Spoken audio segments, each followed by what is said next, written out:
નમસ્તે, હું doctor Manan Patel, MD physician, Ananta multi speciality hospital, Gota, Ahmedabad. આજે બહુ જ મહત્વની વાત કરીએ વિટામિન D3 વિશે. વિટામિન D3 શરીર માટે કેમ જરૂરી છે?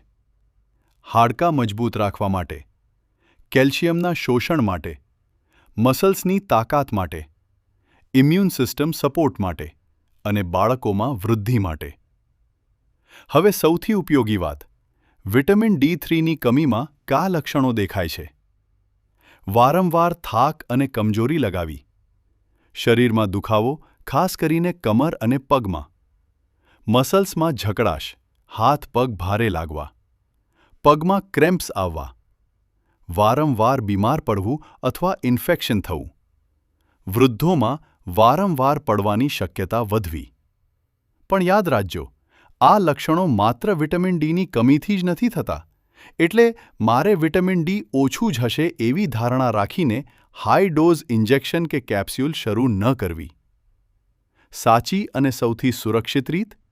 વિટામિન Dનો બ્લડ ટેસ્ટ કરાવો. પછી તમારા લેવલ અને લક્ષણ મુજબ ડૉક્ટર યોગ્ય ડોઝ નક્કી કરે.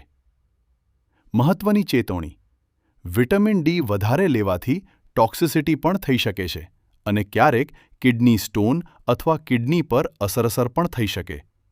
એટલે દર અઠવાડિયે હાઈ ડોઝ બધાને જરૂરી નથી.